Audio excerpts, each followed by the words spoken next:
বান্দা তোমার যেহেতু জন্ম দিয়েছি, তোমার একদিন মৃত্যু হবে। জমিনে যত প্রাণী আছে, নফস আছে, সবার কি হবে? মৃত্যু হবে। মৃত্যুর স্বাদ গ্রহণ করতে হবে। কেউ থাকতে পারবেন না। আমরা কেউ মরতে চাই না, কিন্তু নিরুপায় হয়ে আমাদেরকে কবরের বাড়িতে চলে যেতে হয়। অনিচ্ছা সত্ত্বে আমাদেরকে যেতে হয়। সেই মৌতের কথা আমাদেরকে প্রতিনিয়ত স্মরণ রাখলে আমাদের সমাজে বর্তমান যে পরিস্থিতি, যেভাবে আমাদের ডিভিশন, যেভাবে অনৈক্য, যেভাবে চুরি, যেভাবে ডাকাতি, যেভাবে রাহাজানি, যেভাবে জেনা ব্যভিচার, যেভাবে জুলুম নির্যাতন চলছে, দিনের পর দিন বাড়তেছে। জুলুম নির্যাতন কমতেছে না বাড়তেছে? বাড়তেছে। মৌতের কথা যদি আপনি স্মরণ করেন, মৌতের কথা যদি আপনার মাথায় থাকে, আপনি কোনোদিন অন্যায় করবেন না, আপনি কোনোদিন জেনা করবেন না, আপনি কোনোদিন চুরি করবেন না, আপনি কোনোদিন দুর্নীতি করবেন না, আপনি কোনোদিন অন্যায় অবিচার করবেন না। কারণ আপনার মাথায় আছে এই দুনিয়ার নিয়ামত ছেড়ে আমাকে একদিন কবরের বাড়িতে যেতে হবে। কথা বলেন ঠিক কিনা?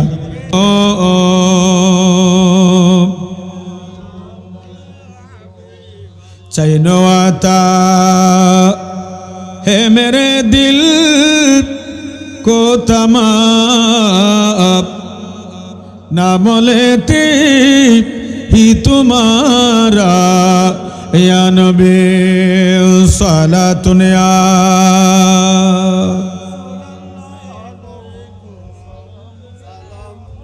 এখন আসেন, মাল মত। মত কাকে বলে? মত মানি হলো লা ইয়াকুলু, তার রু চলে যাওয়ার পরে সে আর খেতে পারে না। ওয়ালা ইয়াশরাবু, সে পান করতে পারে না, সে বসতে পারে না, সে নড়াচড়া করতে পারে না, কথা বলতে পারে না। আমরা মনে করি মত মানি সেই শেষ, একেবারে তার সব কিছু কি হয়ে গেছে, ফিনিশ হয়ে গেছে।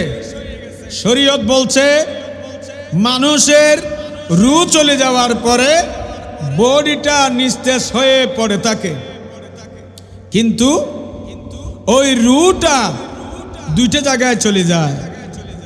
যদি সেই বান্দাটা ঈমানদার হয়, তার রু চলে যাবে কোথায়? কাল্লা ইন্না কিতাবাল আবরার লাফি ইল্লিন।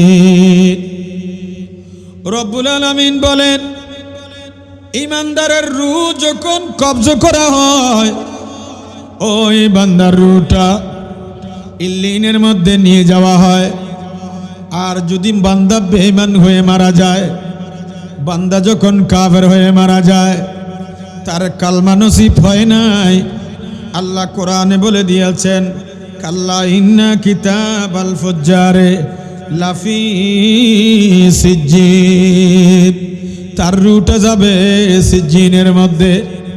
আল্লাহর রহমতের ফেরেশতা রু নেওয়ার পরে, মুমিন বান্দার যখন রু নিবে, রু নেওয়ার পরে বান্দার রু থেকে সুগরান বের হবে। কি বের হবে? ঈমানদারের রু থেকে সুগরান বের হবে।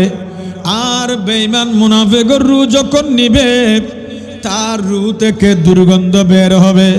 ফেরেশতারা বুঝতে পারবে কে ঈমানদার আর কে বেঈমান। দুনিয়া থেকে যাওয়ার সময় যদি ঈমান নিয়ে যেতে না পারেন, আপনার এই নামাজ কাজে আসবে না, আপনার রোজা কাজে আসবে না, আপনার যাকাত কাজে আসবে না, আপনার ক্ষমতা, আপনার দৌলত, আপনার এত কিছু আছে, যাওয়ার সময় ঈমানটা যখন নিয়ে মৃত্যুবরণ করতে পারবেন না, আপনি তো সেখানে অসহায়, সেখানে আপনি মহাসাগরের মধ্যে চলে গিয়েছেন। এই জন্য দক্ষিণ এশিয়ার মানুষেরা আল্লাহ কোরআনুল কারীমের মধ্যে আমাদের কেমন ভাবে ইয়াদ করিয়ে দিয়েছেন। বান্দা তুমি যদি মৌতের কথা স্মরণ করো, কেন স্মরণ করবা সেটাও আল্লাহ বলে দিয়েছেন। আল্লাযী খালাকাল মাউতা ওয়াল হায়াতা লিয়াবলুয়াকুম আইয়ুকুম আহসানু আমালা। আল্লাহ বলেন বান্দা আমি তোমাদেরকে হায়াত এবং মৌত দিলাম কেন? তুমিও তো মানুষ, তোমারও তো দুটা চক্ষু, ইমাম সাহেবেরও দুটা চক্ষু, তোমারও হাত দুইটা, ইমাম সাহেবেরও হাত দুইটা।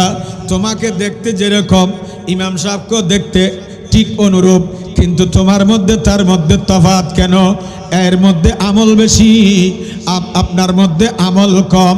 আল্লাহ বলেন বান্দা আমি হায়াত এবং মৌত দিলাম এই কারণে, আইয়ুকুম আহসানু আমালা, তোমাদের মধ্যে কার আমলের পাল্লা ভারী, কে জান্নাতে যাবেন আর কে জাহান্নামে যাবে, কে জান্নাতের মধ্যে থাকবেন কে জাহান্নামের মধ্যে থাকবেন। আমি আল্লাহ সেই জন্য জমিনের মধ্যে তোমাদেরকে হায়াত এবং মৌত দিয়েছি। সালাতুন ইয়া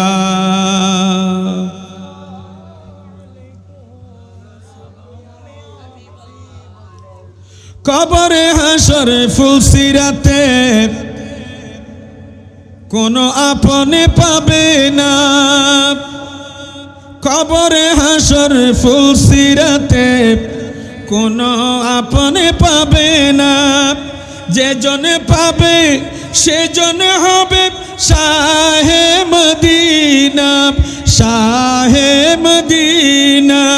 উম্মতের কষ্ট নবী, উম্মতের কষ্ট নবী সইতে পারে না। কার লাগিয়া কান্দরে মন, কার লাগিয়া কান্দরে মন, কার লাগিয়া বান্দ। কেউ তো তোমার আপন হবে না, না না। যে জন হবে আপনা সেই তো মদিনা, যে জন হবে নিজের জন্য দয়াল নবী একটু কাঁদে নাই, নিজের জন্য দয়াল নবী একটু কাঁদে নাই। এখনো কাঁদেন নবী সোনার মদিনায়, এখনো কাঁদেন তিনি সোনার মদিনায়। উম্মতের কষ্ট নবী সইতে পারে না, উম্মতের কষ্ট নবী সইতে পারে না। সালাতুন ইয়া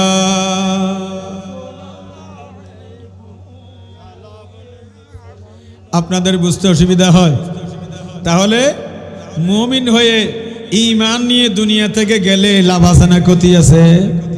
এর চেয়ে বড় লাভ আর কিছু? জমিনের মধ্যে আপনি মন্ত্রী ছিলেন, জমিনের মধ্যে বড় বাদশা ছিলেন, জমিনের মধ্যে বড় জমিদার ছিলেন, জমিনের মধ্যে বড় লেখাপড়া জানতেন, বড় পণ্ডিত মানুষ ছিলেন। যাওয়ার সময় ঈমান নিতে পারেন নাই, আপনার ঈমান বড় দৌলত ছিল সেটা নিতে পারেন নাই।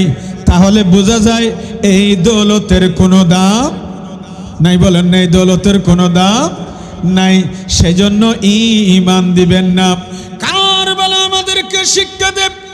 61 হিজরির ভিতরে 61 হিজরির মধ্যে আওলাদে পাক ইমাম আলী মক্কাব, ইমাম হুসাইন রাদিয়াল্লাহু তাআলা জমিনের মধ্যে গর্দান দিলেন, রক্ত দিলেন, জীবন দিলেন, যৌবন দিলেন, সব কিছু দিলেন শুধুমাত্র ঈমানটা প্রতিষ্ঠা করার জন্য। কথা বলেন ঠিক কিনা? এজন্য বলা হয়েছে हर करबला की बात इस्लाम जिंदा होता है, हर करबला की बात। सलातुन या रसूल अल्लाह अलैकुम।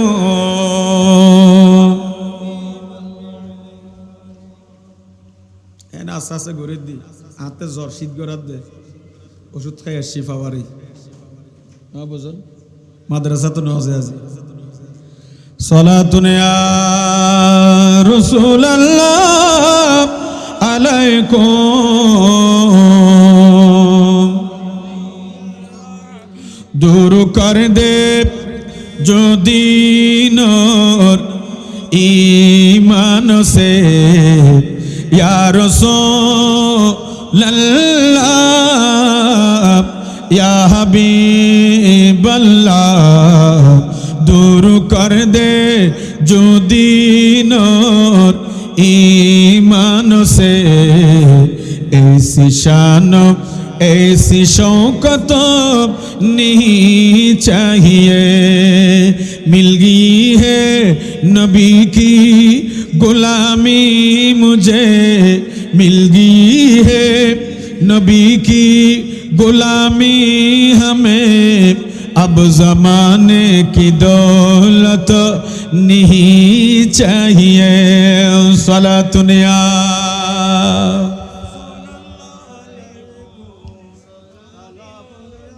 आशिक रसूल दुई कोलेर भीतर बोले दिएছে এই দুনিয়ার দৌলতের কোনো দাম আছে কিসের ঈমানের বলেন দাম আছে কিসের ঈমানের ঈমান নিয়ে গেলে আপনি ঠেলাগাড়িওয়ালা আপনি রিকশাওয়ালা আপনি দিনমজুর আপনি শ্রমিক আপনি রিডিং পড়তে জানেন না আপনি কোরআন তেলাওয়াত ঠিকমতো করতে জানেন না নামাজ সহি শুদ্ধ নেই আমার নবীর ঘোষণা মোতাবেক উম্মত তুমি যখন দুনিয়া থেকে যাওয়ার সময় ঈমান নিয়ে তুমি দুনিয়া থেকে গিয়েছো সেই কবরের মধ্যে তুমি সব চাইতে দামি মানুষ জোরে বলুন না সুবহানাল্লাহ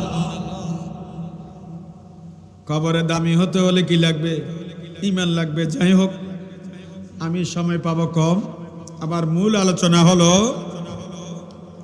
তাহলে মওত হলো কি আল মাউতু লাইসা বিআদমি মাহদিন ওয়া ইন্নামা হুয়া ইন্তিকালুহু মিন হালিন ইলা হাল আবিল ইন্তিকালু মিন দারিন ইলা দার মওত মানে একেবারে আপনি নিঃশেষ হয়ে যাওয়া নয় মওত মানে আপনার সাবজেক্ট আপনার চ্যাপ্টার ক্লোজ হয়ে যাওয়া নয় মওত মানে একেবারে বিলীন হয়ে যাওয়া নয় সাময়িকের জন্য আপনার ঘর থেকে আপনি কবরের বাড়িতে যাবেন এক জায়গা থেকে আরেক জায়গায় যাবেন এক মঞ্জিল থেকে আরেক মঞ্জিলে যাবেন এক দ্বার থেকে আরেক দ্বারে যাবেন এটার নামই হলো মওত এটার নামই হলো কি মওত তাহলে সেই মওত আমরা মনে করি মরে গেছে তো শেষ মরে গেছে শেষ না রাসূল করিম সাল্লাল্লাহু আলাইহি ওয়াসাল্লাম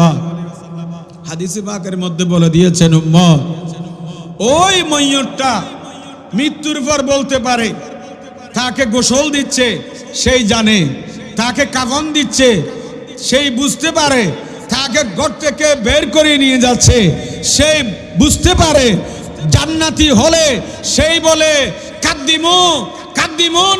কাদ্দিমুনি তোমরা আমাকে সামনে নিয়ে যাও আর জাহান্নামী মানুষ হলে সেই বলবে এই আমার আদরের ছেলেরা এই আমার আত্মীয় স্বজনরা তোমরা আমাকে তাড়াহুড়া করে কোথায় নিয়ে যাচ্ছ আর জান্নাতীরা বলবে আমাকে তাড়াতাড়ি নিয়ে যাও কবরের বাড়িতে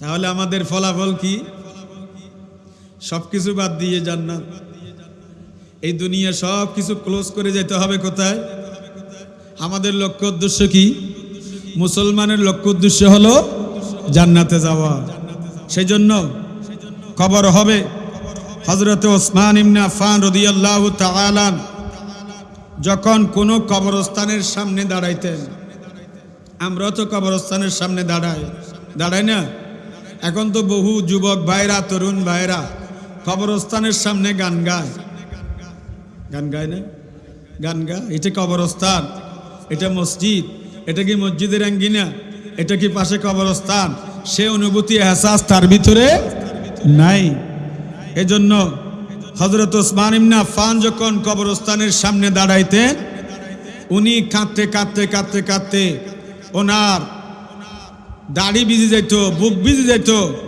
সেই ওসমান ইবনে আফফান রাদিয়াল্লাহু তাআলা বলছেন যে আমি রাসূল পাক সাল্লাল্লাহু আলাইহি ওয়াসাল্লাম বলতে শুনেছি ইন্নাল কবরা আউয়ালু মানাজিলিল আখিরাতে কবর হলো আমাদের প্রথম মঞ্জিল আখিরাতের কি মঞ্জিল? কবরটা হলো প্রথম মঞ্জিল।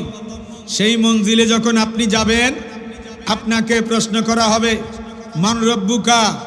আপনি যদি ঈমান নিয়ে যেতে পারেন, রব্বি আল্লাহ বলতে পারবেন। আর যদি ওয়ামা দীনুকা, আপনাকে প্রশ্ন করা হয় দীনি আল ইসলাম বলতে পারবেন। আর যদি প্রশ্ন করা হয় মা কুনতা তাকুলু ফি হাজার রজুল, যখন বলা হবে আমার নবীকে সামনে রেখে এই সম্মানিত ব্যক্তি সম্পর্কে আপনার মতামত কি, তাকে কিভাবে চিনতেন, তাকে কিভাবে জানতেন, তখন ওই ব্যক্তি জমিন থেকে যখন ঈমান নিয়ে গেছেন তখন উনি উত্তর দিবেন হুয়া রাসূলুল্লাহি সাল্লাল্লাহু আলাইহি ওয়াসাল্লামা। কারণ সেই জমিন থেকে এমনভাবে বিদায় নিয়েছেন, নবীকে দেখার সাথে সাথেই চিনে গেছে। জোরে বলুন না সুবহানাল্লাহ। খবরের ভিতরে প্রশ্ন করা হবে না? হবেনি? নবী আসতে পারবেন নি? খবরে নবী আসতে পারবেন? সেই ক্ষমতা আছে। নবীকে সেই ক্ষমতা দিয়েছেন কে? আল্লাহ। নবীকে সেই ক্ষমতা দিয়েছেন আল্লাহ। সেই মহান নবী আপনার কবরেও আসবে, ঈমানদারের কবরেও আসবে, আপনার বেঈমানের কবরেও আসবে। ঈমানদার নবীকে দেখার সাথে সাথে বলে দিবে হুয়া রাসূলুল্লাহি সাল্লাল্লাহু আলাইহি ওয়াসাল্লামা। আর যার ভিতরে ঈমান নাই সেই নবীকে চিনবে না, আল্লাহর পরিচয় দিতে পারবে না, দ্বীন ইসলামের পরিচয় দিতে পারবে না, তাওহীদের পরিচয় দিতে পারবে না। এগুলো দেওয়ার জন্য জমিনে আল্লাহ এবং রাসূলকে চিনতে হবে, মানতে হবে। কথা বলেন ঠিক কিনা? আমাদের দেশে মোল্লাদের অভাব নেই, আসেনি? মোল্লাদের অভাব নাই, কিন্তু ঈমানের অভাব আছে। মুসলমানের অভাব নাই, ঈমানের অভাব আছে। যদি ওই ঈমানের অভাব না থাকতো তাহলে আজকে আমাদের ভিতরে এত ডিভিশন থাকতো না। সব বিষয় এখন একতলাপ। সব বিষয় কি একতলাপ? আল্লাহ বুঝার তৌফিক দান করো। मौत जिस दिन आ गए दुनिया की दौलत क्या हुई, मौत जिस दिन आ गए दुनिया की दौलत क्या हुई, रूह तन से उठ गए, रूह तन से उठ गए, मुर्दा की हालत क्या हुई, सलातुनिया।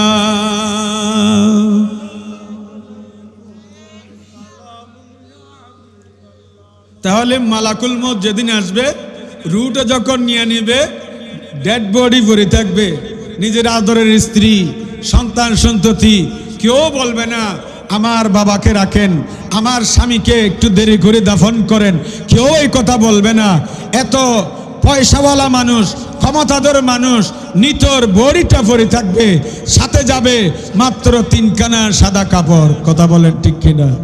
আর বেশি নেওয়ার কোনো সুযোগ নাই। এজন্য রাসূল করিম সাল্লাল্লাহু আলাইহি ওয়াসাল্লাম বলেন, ক্বালা রাসূলুল্লাহি সাল্লাল্লাহু আলাইহি ওয়াসাল্লাম, মা মিন বাইতিন ইল্লা ওয়া মালাকুল মউত ইয়াকিফু আলা বাবিহি ফি কুল্লি ইয়াউমিন 5 মাররাতিন। আপনার ঘরের দরজায় মালাকুল মউত দৈনিক 5 বার আসে। আমার ঘরের দরজায় মালাকুল মউত দৈনিক 5 বার আসে। প্রত্যেকের ঘরের দরজায় মালাকুল মউত 5 বার আসে। কেন আসে জানেন? আল্লাহর প্রিয় হাবিব সাল্লাল্লাহু আলাইহি ওয়াসাল্লাম ইরশাদ করেছেন, উম্মত রাসূল করিম সাল্লাল্লাহু আলাইহি ওয়াসাল্লাম বলেন, আকসিরু যিকরা হাদিমিল লাজ্জাত ইয়ানিল মউত। নবীজি বলেন, উম্মত তুমি মওতের কথা বেশি স্মরণ করবে।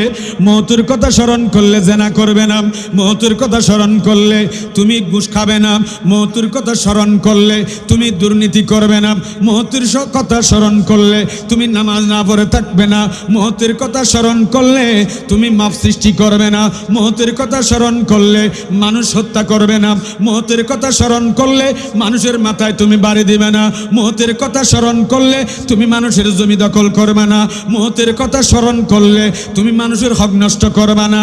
এই জন্য দয়াল নবী বলেন, উম্মত তোমার ঘরের দরজায় মালাকুল মওত প্রত্যেক দিন 5 বার হাজিরা দেয়। উম্মত কিন্তু তুমি একবারের জন্য মালাকুল মওতের কথা স্মরণ করো না। তোমাকে দুনিয়া ত্যাগ করে চলে যেতে হবে, তোমাকে এই মোহাব্বতের পৃথিবী ছেড়ে চলে যেতে হবে। এই জন্য নবীজি বলেন, তুমি বেশি বেশি মওতের কথা স্মরণ করো। বেশি বেশি মওতের কথা স্মরণ করলে তুমি গুনাহ থেকে বাঁচতে পারবে, গুনাহ থেকে। এখন এমন সময় আল্লাহ আমাদেরকে পাঠাইছে, ও বললাম তো শুরু দিয়ে, আপনার মিডিয়ার কল্যাণে বিভৎস অবস্থা, বাবার লাশ রেখে দিছে, সম্পদের জন্য ঘর বাড়ি ভাঙচুর করতেছে। এই ঘটনা মনে আপনাদের ফটিয়াতে ঘটছে, আমি ভালো করে খেয়াল করতে পারিনি, ফকিন্নিরাটের এদিকে ঘটছে। বাবার লাশ কি সন্তানেরা রেখে দিছে।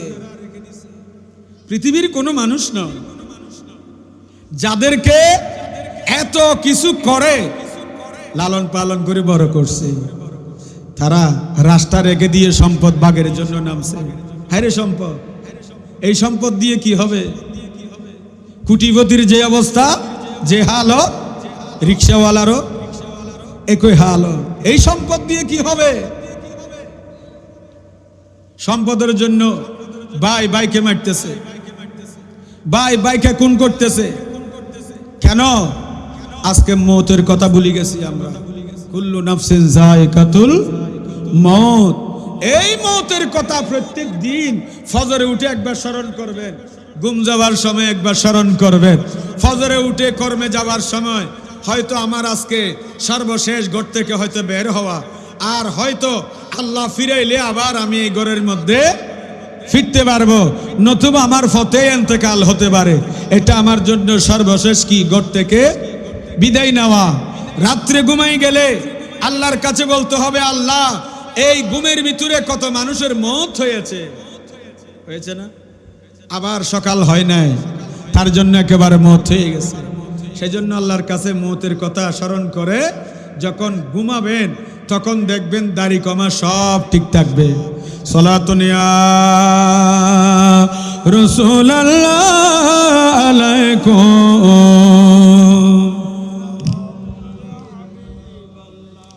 সাকারাতের বিছানাতে কি যে যন্ত্রণা, 7 সাগরের পানি দিলে তৃষ্ণা মিটবে না।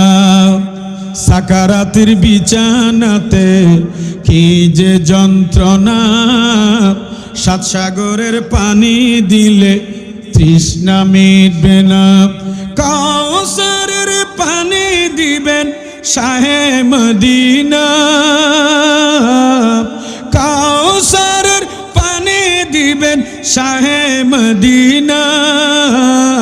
ইয়া রাসূলুল্লাহ বলে, ইয়া হাবিবাল্লাহ বলে, কাউসারের মালিক যিনি তাহাকে চিনো।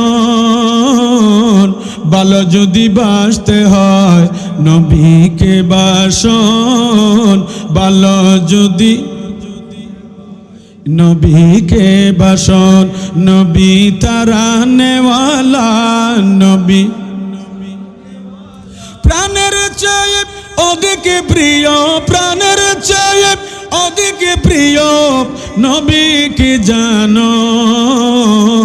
ভালো যদি বাসতে হয় নবীকে বাসন। সালাতুন ইয়া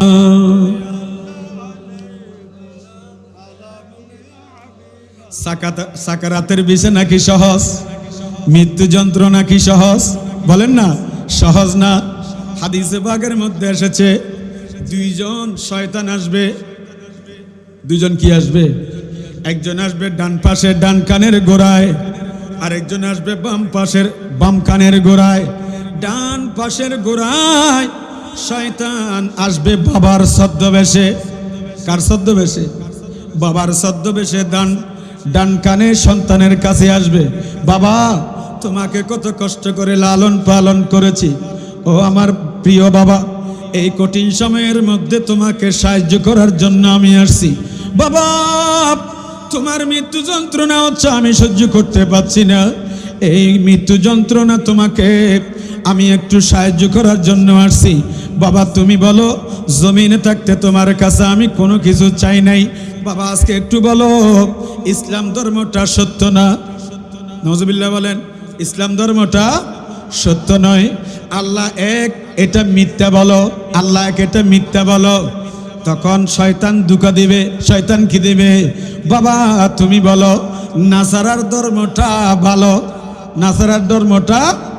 নাসারার ধর্মটা উত্তম। আর যদি আপনার ভিতরে, জমিনের ভিতরে যদি ইমানের কাজ না করেন, জমিনে যদি কলমা নসিব হওয়ার জন্য কাজ না করেন, শয়তানের ধোঁকায় পড়ে যদি আল্লাহ দুইজন, আল্লাহ মিথ্যা, কলমা মিথ্যা, ইসলাম মিথ্যা, নবী মিথ্যা, এগুলো যখন শয়তান আদায় করে নেবে, নাসরা ধর্মটা ভালো, ওই সাকারাতের বিছানার মধ্যে আপনার ঈমানটা শয়তান নিয়ে নেবে। জোরে বলুন নাউজুবিল্লাহ। বাম কানের মধ্যে শয়তান আসবে, মায়ের ছদ্মবেশে এসে বলবে, বাবা তোমার কাছে জীবনে কিছু চাই নাই, ও আমার আদরের সন্তান, আজকে তোমার কাছে আসছি তোমাকে মৃত্যু শয্যায় সাহায্য করার জন্য। তুমি ছটফট করছো, তোমার যন্ত্রণা আমি মা হিসেবে সহ্য হয় না। বাবা, তুমি বলো ইসলাম ধর্ম এটা মিথ্যা। ইসলাম ধর্ম মানুষের কল্যাণ করতে পারে না। আল্লাহ একজন নয়, আল্লাহ দুইজন বলো। আরে নাসারা ধর্ম বালা তো ওইখান দিয়ে বাবার ছদ্মবেশে শয়তানকে বলল। মায়ের প্রশ্নে শয়তান কি বলবে? মায়ের ছদ্মবেশে শয়তানকে বলবে। শয়তান বলবে, বাবা ইহুদি ধর্মটা উৎকৃষ্ট উত্তম বলো।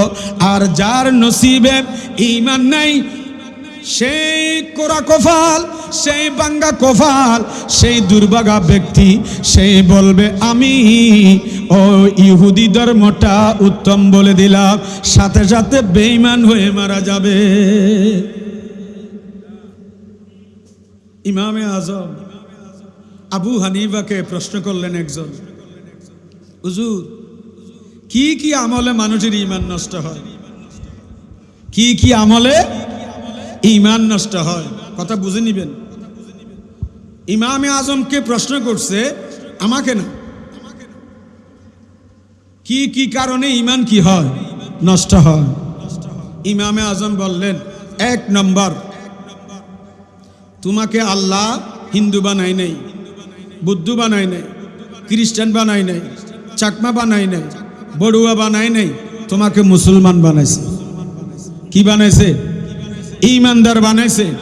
এই ঈমান পাওয়ার পরে যদি তুমি শুকরিয়া আদায় না করো, আপনি তো হতাশ আছেন, ও 5 তলা বিল্ডিং আছে, আমি তো করতে পারলাম না। ও তো ইন্ডাস্ট্রি আছে, আমি তো করতে পারলাম না। ও তো সুন্দর একটা বাড়ি বানছে, আমি তো বাড়ি বানতে পারলাম না। এই হতাশার ভিতরে আছেন। ঈমানটা যে কত বড় দৌলত। ইমামে আজম বলেন, আপনাকে যখন এই ঈমান দিয়েছে আল্লাহ, এটা পেয়ে আপনি খুশি হলেন, আল্লাহ আমাকে আর কিছু দেওয়ার দরকার নাই, আপনি ঈমানদার যেহেতু বানিয়েছেন, আমি তোমার দরবারে শুকরিয়া আদায় করলাম। যেই শুকরিয়া আদায় করবে না তার ঈমান নষ্ট হবে। 2 নম্বর হলো, আপনাদের বুঝতে অসুবিধা হয়, সালাতুন ইয়া রাসূলুল্লাহ আলাইকুম,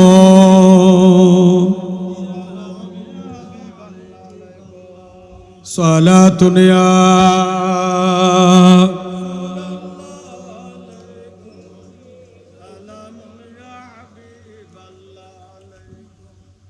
সালাতুন ইয়া রাসূলুল্লাহ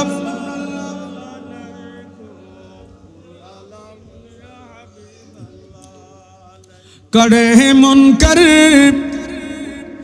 नकीर सर पर, न कोई हामी न कोई यावर, करे मुनकर नकीर सर पर, न कोई हामी न कोई यावर बता दो आकर मेरे पैगंबर बता दो आकर मेरे पैगंबर कैसा तुम मुश्किल जवाब में उठा दो पर्दा दिखा दो चेहरा के नूरी बारी हिजाब में ज़माना तारीक हो रहा है सलातुन या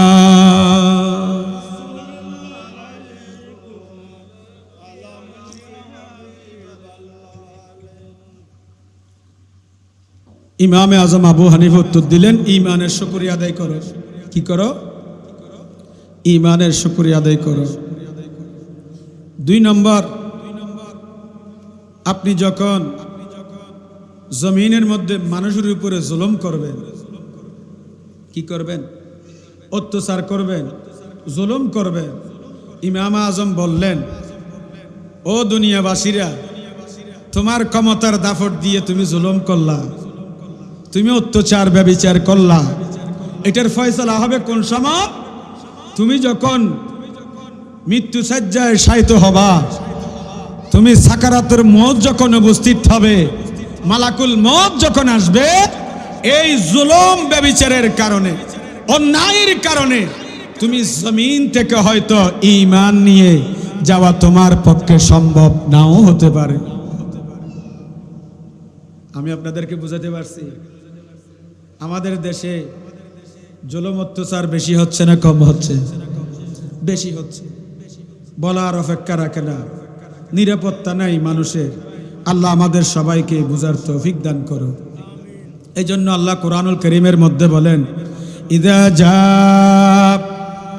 আজালুহুম লা ইস্তাখিরুনা সাআতাও ওয়া লা ইস্তাকদিমুন রব্বুল আলামিন বলেন উম্মত মৃত্যু তোমার নির্ধারিত মওতের তারিখ দেওয়া আছে কোরআনুল কারীমের মধ্যে মওতের কথা আগে হায়াতের কথা পরে মওতের ডেট দেওয়া আছে তারিখ দেওয়া আছে একদিন না একদিন আপনাকে চলে যেতে হবে আল্লাহ কোরআনুল কারীমের মধ্যে বলেন লা ইয়ানফাউ মালুন ওয়ালা বানুন যাদের জন্য এত আপনি জুলুম অত্যাচার করছেন মানুষের মাথায় বাড়ি দিচ্ছেন মানুষের সম্পদ দখল করছেন আল্লাহ বলে দিয়েছেন লা ইয়ানফাউ মালুন ওয়ালা বানুন ওই সম্পদ তোমার কাজে আসবে না ওই টাকা পয়সা কোনো দৌলত কাজে আসবে না কাজে আসবে জমিন থেকে যাওয়ার সময় যা নিয়ে যাবেন আমার দয়াল নবী বলেন উম্মত মানুষ যখন মারা যায় তার সাথে তিনটা জিনিস যায় তিনটা জিনিস যায় দুইটা জিনিস ফেরত আছে একটা হলো আত্মীয় স্বজন যায় মাল দৌলত যায় তিন নম্বর হলো আমল মাল দৌলত কবরের মধ্যে দিয়ে চলে আসে সম্পদ কবর পর্যন্ত বাড়িয়ে দিয়ে চলে আসে আপনি কয় ওয়াক্ত নামাজ পড়ছেন কবরের মধ্যে পেয়ে যাবেন কোরআনুল কারীম তেলাওয়াত করছেন কবরের মধ্যে পেয়ে যাবেন আপনি একটা টাকা দান করছেন কবরের মধ্যে পেয়ে যাবেন মহব্বত করে একজন আলেমকে সালাম দিয়েছেন কবরের মধ্যে পেয়ে যাবেন আমার দয়াল নবী বলেন উম্মত তোমার জন্য কবরে তিনটা জিনিস সঙ্গে হবে কিন্তু দুইটা জিনিস ফেরত আসবে তোমার সাথে থাকবে শুধুমাত্র আমল শুধুমাত্র থাকবে কি এখন আমাদের আমল আসেনি বলেন না এখন যুবক ভাই অলতাই জন্য আইব দেরি এনি তোর ফেসবুক নসার না স্যার ফেসবুকত বহুত দূর দূর স্যার 60 জিবি ইবা বহুত পরিচিত ফেমাস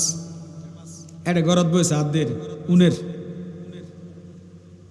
আই দিন নেড়ে মাহফিল করতাম গেলাম দে দুদিন আগে ইমাম সাহেব ফাঁসদি আসিল হদ্দু জুহুর কি হইম দুকুর হতা এত সুন্দর করে মাহফিল করতে লাগবে মসজিদুন নদী ফজরের নামাজের সময় উগ্র মুসল্লিও নেই কিনে দি মুসল্লি উগ্র নেই ব্যাগুন ফুটবল খেলা ব্যাগুন হডে যুবক ভাই হল বুকুতার দি হইতে পারিবে না ফুটবল খেলা যেদিন নেই এদিন তুই ফজরের নামাজ পড়িবার একটু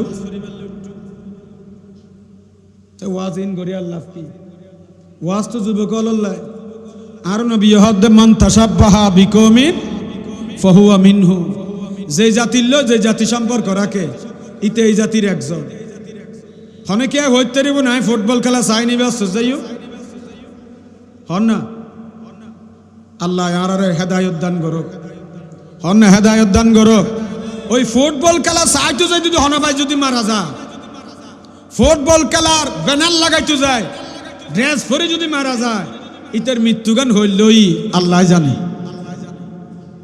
আর যদি ফজর নামাজ পড়তে যায় তাহলে মারা গিয়ে নবী হদ নিশ্চিত তুই জান্নাতি এশারর নামাজ পড়ে ঘুম গইও ঘুমু ভিতর মরে গিয়েও আর নবী হদ তুই নিশ্চিত জান্নাতি কেয়া তোমার ভালো হাজল দিয়ে এশারর নামাজ পড়ে তুই ঘুম গইও এই এডে যেগুন আইসুন এগুন হল দি ইমানদার অরারে বুঝাতাম চাই দি কারবালার মধ্যে হোসাইনের পক্ষে মানুষ বেশাছিল না হমাসিল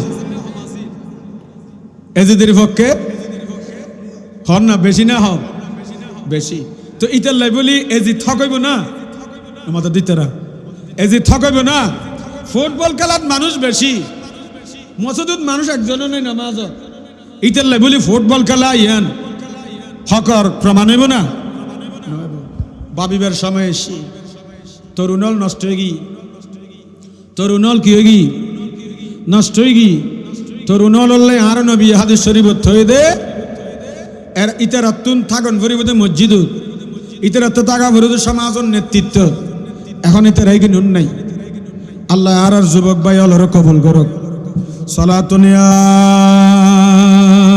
রাসূলুল্লাহ আলাইকুম ওয়া মিন ওয়ারাইহিম বারযাখুন ইলা ইয়াউমি ইউবাসুন রব্বুল আলামিন বলেন তাদের সামনে রয়েছে একটি বরজক বরজক মানে আড়াল বরজক মানে কি আড়াল যেই দিন তাদের সেখান থেকে উত্থিত করা হবে সেই দিন পর্যন্ত এতদিন পর্যন্ত আলমে বরজকের মধ্যে থাকবেন উনি মৃত্যুর পরে রুটে চলে যাওয়ার পরে ওনার বরজক শুরু হয়ে যাবে হযরতে ইমাম ইবনু জাবির রাদিয়াল্লাহু তাআলা তার তাফসীর গ্রন্থের মধ্যে এই আয়াতের ব্যাখ্যা করতে গিয়ে বলেছেন হযরতে উবাইদুন ক্বালা সামিতু দাখাক ইয়াকুলু মুহাদ্দিস উবাইদ রাদিয়াল্লাহু তাআলা বলেন আমি তাবিঈ হযরত দাখাক রাদিয়াল্লাহু তাআলা কে বলতে শুনেছি বরজক কাকে বলে জানেন বরজক হলো আল বরজকু বাইনাদ দুনিয়া ওয়াল আখিরাতে কবরের পরে বরজক কবরের পরে কি বরজক বরজক হলো আপনি যতক্ষণ পর্যন্ত আল্লাহ উঠাবেন না ওই দুনিয়া এবং আখিরাতের মধ্যখানের সময়টা এটা হলো আলেমে বরজক ইমাম তাবরানী তার তাফসীরের মধ্যে 17 খণ্ড 111 পৃষ্ঠার মধ্যে এই হাদিসখানা নোট করেছেন ও আমার ভাইরা বন্ধুরা ইমাম কুরতুবী আলাইহি রাহমা বলেন ওয়াল বারযাখু মা বাইনা দুনিয়া ওয়াল আখিরাতি মিন ওয়াক্তিল মাউত ইলাল বাসি ফামান মাতা ফাকাদ দাহালা ফিল বারযাখে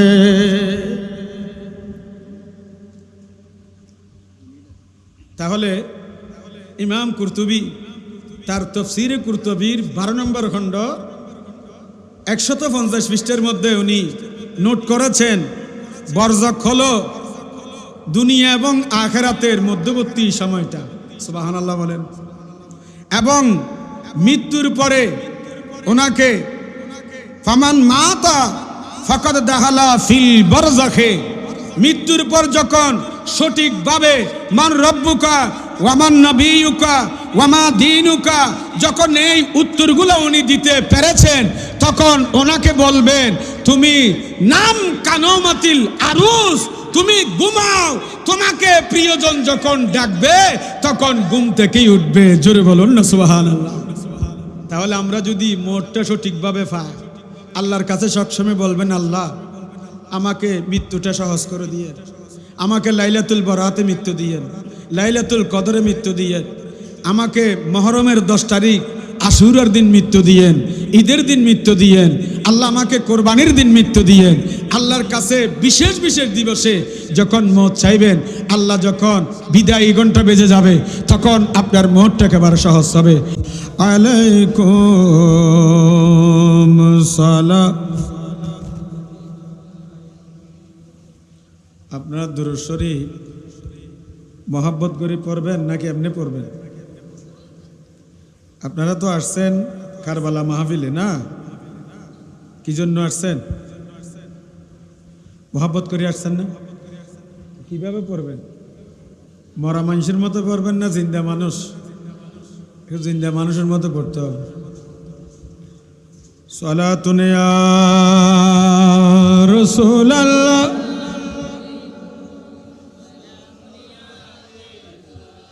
चैनो आता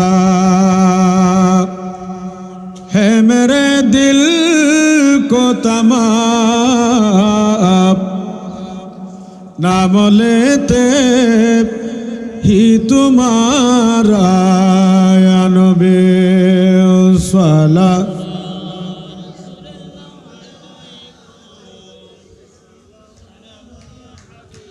बकारे खैशे खैराब नमागिसनी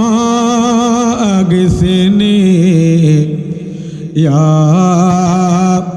रसूलल्लाह, परेशान नमा परेशान नमा आगिसनी या रसूलल्लाह सलातुन या।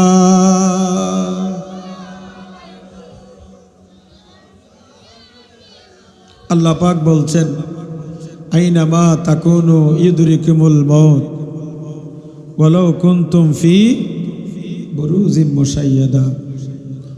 রব্বুল আলামিন বলেন, তুমি একটা শক্ত কেল্লার ভিতরে যদি থাকো, মালাকুল মওত সে জায়গায় উপস্থিত হয়ে যাবে।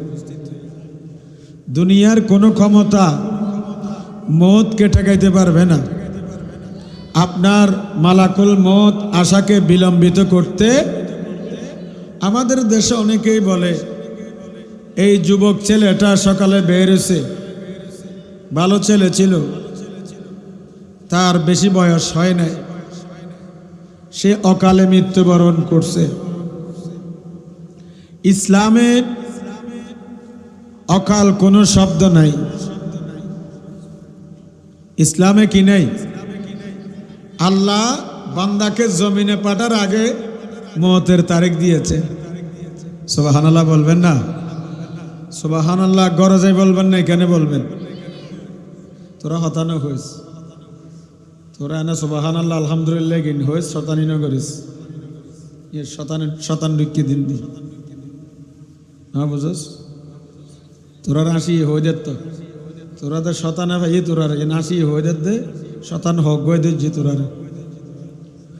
সালাতুন ইয়া রাসূলুল্লাহ আলাইকুম,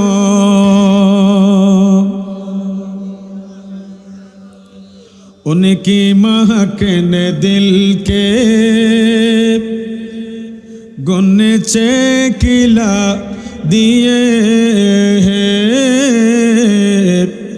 जिस राह चल गए गोचे बसा दिए हैं, उनकी महक ने दिल के गुंचे खिला दिए हैं,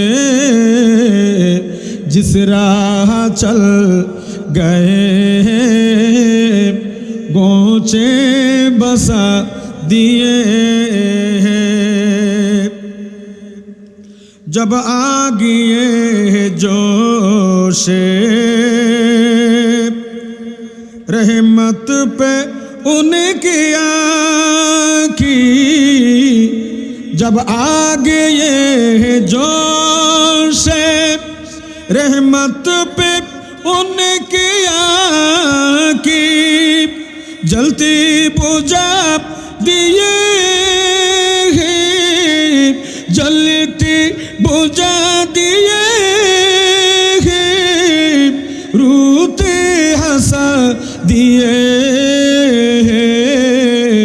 उनकी महक ने दिल के गुंचे खिला दिए, जिस राह चल गए गोचे बसा दिए, मेरे करीम से गर कतरा किसी ने मांगा, मेरे करीम से गर कतरा किसी ने मांगा, दरिया बहा दिए दरिया बहा दिए दुर्बे बहा दिए,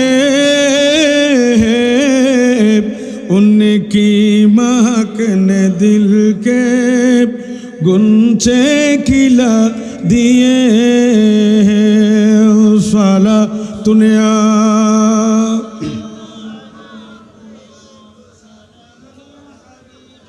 आने दया डूबो दो,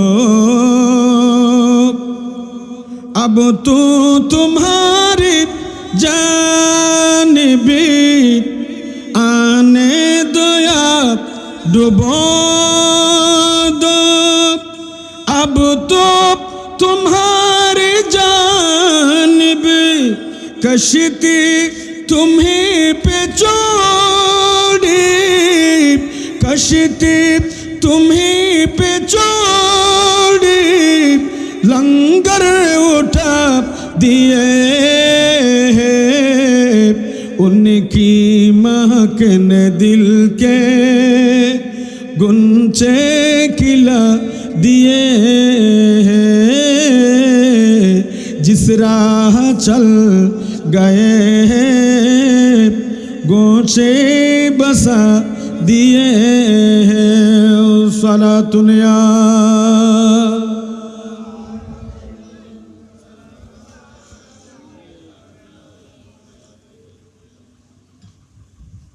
তাহলে মালাকুল মউত 1 মিনিট আগেও আসবে না, 1 মিনিট পরেও আসবে না, আপনার হায়াতে যা আছে তাই আল্লাহ পাক সুবহানাহু ওয়া তাআলা দিবেন। সুবহানাল্লাহ বলেন। অনেক ভাইরা বলে হুজুর এতগুলো একসাথে মানুষ মারা গেছে, 91 সনে 29 এপ্রিল কত মানুষ মারা গেছে না? এমন এমন ফ্যামিলি আছে একজন সদস্য বেঁচে নাই, ফানি সব মেরে দিয়েছে। আল্লাহর নবী বলেন তাহলে এতগুলো মানুষ সবাই কি খারাপ মানুষ ছিল? বলেন না, সবাই কি খারাপ মানুষ ছিল? ওইখানে কি আলেম ছিল না, হাফেজ ছিল না, বুজুর্গ বান্দা ছিল না? নবীজি বলেন যখন আল্লাহ পাক সুবহানাহু ওয়া তাআলা বান্দার উপরে রাগ করে, বান্দার উপরে বেজার হয়ে, বান্দার উপরে গোসা হয়ে আল্লাহ বান্দার উপরে কি দে? গজব দে। কি দে? গজব দে। ওই গজবের অংশ হিসাবে ভালো মানুষও মারা যায়, তাহাজ্জুদ গুজার বন্ধ মারা যায়। তার মানে আপনি এটা অনুমান করবেন না এই এদের সাথে মারা গিয়েছে সেজন্য সে খারাপ মানুষ না। রাসূল পাক সুস্পষ্ট ভাষায় বলে দিয়েছেন আপনি খারাপ হতে পারেন কিন্তু ওই শত শত মানুষের ভিতরে আল্লাহর বহু ভালো বান্দা আছে। জোরে বলুন না সুবহানাল্লাহ। হায়াত মত কার? কার হাতে? আপনার হায়াত আমি বাড়াইতে পারবো? ডাক্তার বাড়াইতে পারবে? মাউন্ট এলিজাবেথে বড় বড় পয়সাওয়ালা সবগুলা চিকিৎসা করার জন্য কোথায় চলে যায়? মাউন্ট এলিজাবেথ, যেটার মধ্যে শ্রেষ্ঠ চিকিৎসা আছে। বাংলাদেশের চিকিৎসা তাদের ভালো লাগে না, এটার উপরে বিশ্বাস নাই। ওখানে বড় বড় ডাক্তার আছে, বড় বড় চিকিৎসক আছে, কিন্তু অনেক ভাই বলে হুজুর হুজুর আমার ভাইটাকে, আমার বাবাটাকে সব কিছু করলাম, ডাক্তারকে বললাম কত টাকা লাগবে বলেন, কত পয়সা দিতে হবে বলেন, দুনিয়ার সব পয়সা দেব, তারপরেও তাকে একটু কি করে দেন, সুস্থ করে দেন, ভালো করে দেন। ডাক্তার বলে দে, দায়িত্বহীন কণ্ঠে বলে দে, আপনার বাবার, আপনার দাদার, আপনার ভাইয়ের আর কোনো চিকিৎসা নাই, আর কোনো হায়াতের আশা নাই। যতদিন আল্লাহ পাক সুবহানাহু ওয়া তাআলা তাকে বাঁচিয়ে রাখবেন, ঘরে নিয়ে যান, ঘরে নিয়ে যান। তাহলে বোঝা যায় হায়াত এবং মত এগুলো আল্লাহর হাতে। কার হাতে? বান্দার হাতে। যদি হায়াত মত থাকতো, গরিব মানুষ বেগুন মারি ফেলে তো, ডর মানুষ বেগুন হয় তোরা আড়ে যাবে তাড়াতাড়ি, আর আড়ে থাকি বোধকে আবার গোসাই বসাইন বুঝি ফেললে হইতে তোরা আড়ে কি ইতি গরিব মানুষ। আশিকে রসুল বলতেছেন, মौत हयात मेरी दोनों तेरे लिए, मौत हयात मेरे दोनों तेरे लिए, मरना तेरे गली में, मरना तेरे गली में, जीना तेरे गली में, सलातुन या।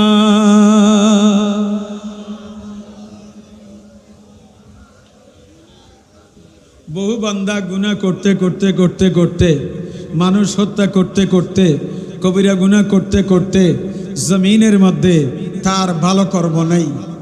সে আবার আনন্দ চিত্তে বলে বলে হুজুর আমার নামাজ রোজা নাই, আমি আবার নামাজ রোজা পড়ি না। এটা ক্রেডিট মনে করে। কি মনে করে? যে আমি নামাজও পড়ি না, রোজাও রাখি না, এটার ক্রেডিট মনে করে। ক্রেডিট মনে করারও কিছু কাজ আছে, আছে না নাই? আমি জেনা করি, এটা কি ক্রেডিট হবে? আমি সুদ খাই, এটা ক্রেডিট হবে? আমি ঘুষ খাই, এটা ক্রেডিট হবে? আমি নামাজ পড়ি না, এটা ক্রেডিট হবে? ওই এরকম বান্দা বহু জমিনের মধ্যে আছে, আছে না নাই? বলেন না, আছে না নাই? সে একেবারে বেপরোয়া হয়ে গেছে, বেশি বেপরোয়া হয়ে গেছে। তার জমিনের মধ্যে এত বেশি ক্ষমতা, কবরের আযাব সে ভুলে গেছে, মৃত্যুর কথা ভুলে গেছে, হাসর নসরের কথা ভুলে গেছে, মিজান ফুলসিরাতের কথা ভুলে গেছে। আল্লাহর কাছে গিয়ে তোমার আমলনামা পেশ করতে হবে, সেই কথাটা ভুলে গিয়েছে।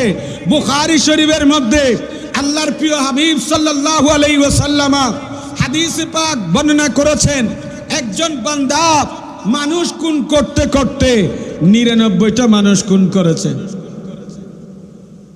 কয়টা মানুষ? আমাদের দেশে তো একটা মারলে এর সাথে মানুষ ভয়ে আর কথা বলে না, বলে বলে না। সে মারতে মারতে কয়টা মারছে? 99টা মারছে। মারার পরে তার অনুভূতি আসছে, অবু আমি তো আল্লাহর কাছে ফিরে যেতে হবে, একদিন মৃত্যুবরণ করতে হবে, সব কিছু বাদ দিয়ে তো কবরে যেতে হবে। একজন হুজুরের কাছে গেলেন, হুজুর আপনি আমাকে একটু তওবা পড়াই দেন। কি পড়াই দেন? হুজুর আমি 99টা মানুষ মারছি। হুজুরে বলে দে বাবা আমি তোমাকে তওবা পড়াইতে পারবো না, আমি তওবা পড়াইতে পারবো না, আমি ছোট আলেম, আমার ফতোয়া দেওয়ার মতো কোয়ালিটি যোগ্যতা সালাহিয়ত নাই।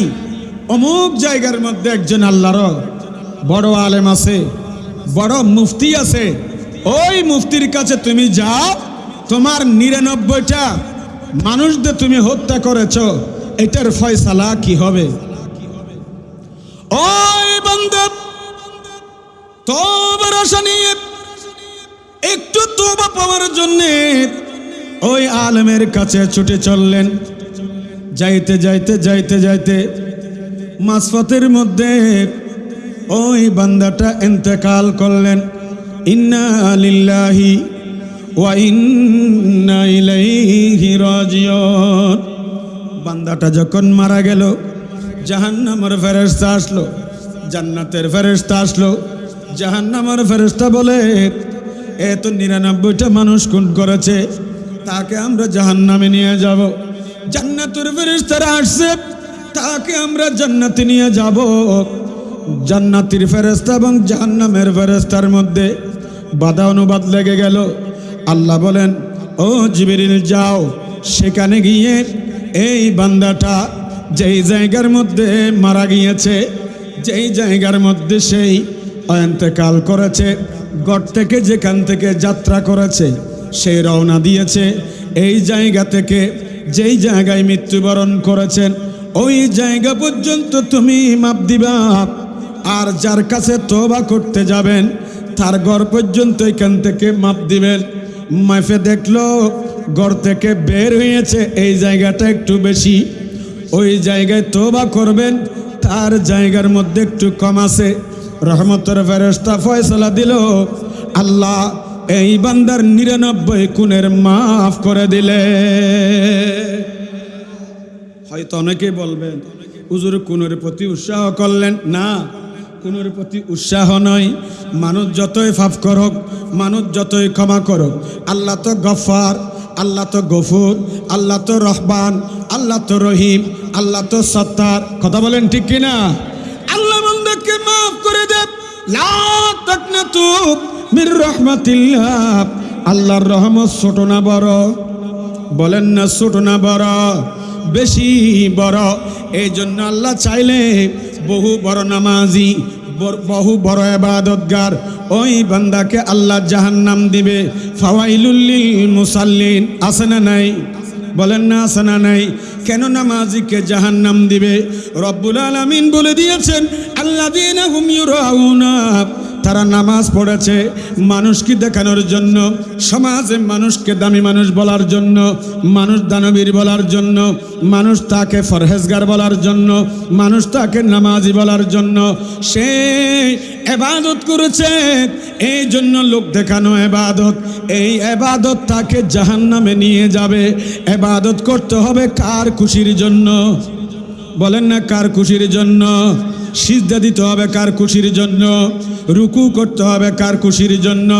দুনিয়ার জমিনের মানুষ কাউকে খুশি করার জন্য আপনি যখন নামাজ পড়বেন, মসজিদে যাবেন, মানুষ আপনাকে নামাজি বলবে, মানুষ আপনাকে রোজাদার বলবে, মানুষ আপনাকে হাজিকর বলবে।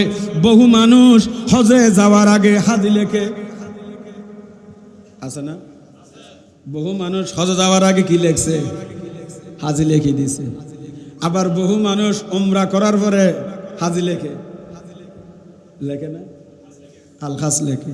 আল্লাহ বুঝার তৌফিক দান করো। আরো আসতে বলেন, সালাতুন ইয়া রাসূলুল্লাহ আলাইকুম। তাহলে আলহাস কেন লেখছে? না না, নিজের জাহির করার জন্য। আমি হজ করছি, আমি কি করছি? হজ করছি। এটা যদি লোক দেখানো হয়, অন্তরের ভিতরে যদি সেটা তাকে এমনি লেখেন, কোনো অসুবিধা নেই। আপনি লিখতে পারবেন হজ করছেন, কোনো অসুবিধা নেই। তা আমরা তো দৈনিক 5 ওয়াক্ত নামাজ পড়ি, নামার আগদিত্য মুসল্লিলে হন দরকার। হজ তো গজ্জিদে একবার হবার, উমরা একবার, তো হজ একবার গড়ি যদি হাজিলে হন্দ হয়, তো দৈনিক যেহেতু 5 বার নামাজ পড়ন, তুমি আর গুরুত্ব বেশ ন তলিবে। তুমি তো নামাজ নামর আগে দি মুসল্লিলে হন দরকার। কি লেহন দরকার? মুসল্লি লেহন দরকার। কিছু জিনিস আছে লেহনের দরকার নাই, কিছু জিনিস আছে কি লেহনের দরকার নাই। আল্লাহ বুঝিবার তৌফিক দান করো। খেয়াই আবার গোসা নই নাবাজ। হ্যাঁ ছোট মিক্কা মানুষ গোসাতে লেগুন না হন। সালাতুন ইয়া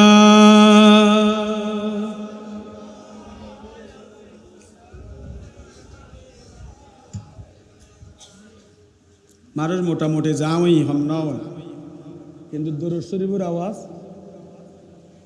মরা। দরুদ শরীফের আওয়াজ কি? মরানো। আমাদের দিতে মরানো না। আই ফত্যম হইম না ফত্যম হইম। দরুদ শরীফ কি ফরিবেন না ফরিবেন? হন হন না ফরিবেন? একটু হাত তোলন তো। তারা চেতনা আছে দিবে এখন। সালাতুন ইয়া রাসূলুল্লাহ আলাইকুম मेरी उल्फत मदीने से यूं ही नहीं मेरी उल्फत मदीने से यूं ही नहीं मेरे आका का रोज़ा मदीने में है मेरे आका का रोज़ा फरन बरबन गाना फरना मेरी उल्फत मदीने से यूं ही नहीं मेरी उल्फत मदीने से यूं ही नहीं मेरे आका का रोज़ा मदीने में है मैं मदीने की जानिब न कैसे खींचो मेरा दीन और दुनिया मदीने में है फिर मुझे मौत क्या कोई खतरा ना हो मौत क्या जिंदगी की भी परवाह ना हो मौत क्या जिंदगी की भी परवाह ना हो काश सरकार एक बार मुझसे कही अब तेरा जीना मरना मदीने में है मैं मदीने की जानिब न कैसे खींचो मेरा दीन और दुनिया मदीने में है मेरी उल्फत मदीने से यूं ही नहीं मेरे आका का रोज़ा मदीने में है सलातुन या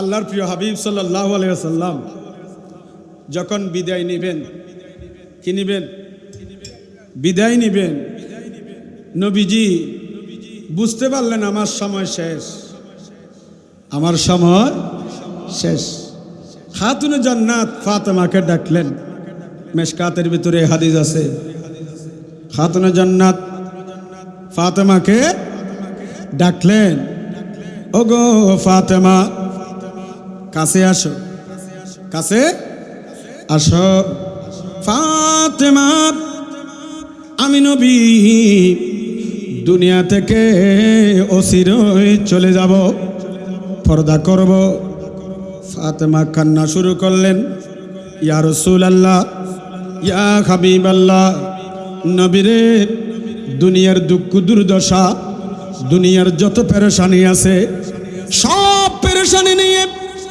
আমি ফাতেমা আপনার কাছে আসি আপনি যদি জমিন থেকে পর্দা করেন আমি কার কাছে যাব ইয়া রাসূলুল্লাহ আল্লাহর মাহবুব নবী আবার ডাকলেন ফাতেমার চোখের পানি মুছে দিলেন ফাতেমা কেঁদো না চোখের পানি সহ্য হয় না ফাতেমা আমি নবী চলে যাওয়ার পরে আমার ফ্যামিলি পরিবার থেকে সর্বাগ্যে ওগো খাতুনে জান্নাত ফাতেমা তুমি সবার আগে আমার কবরের সাথী হবে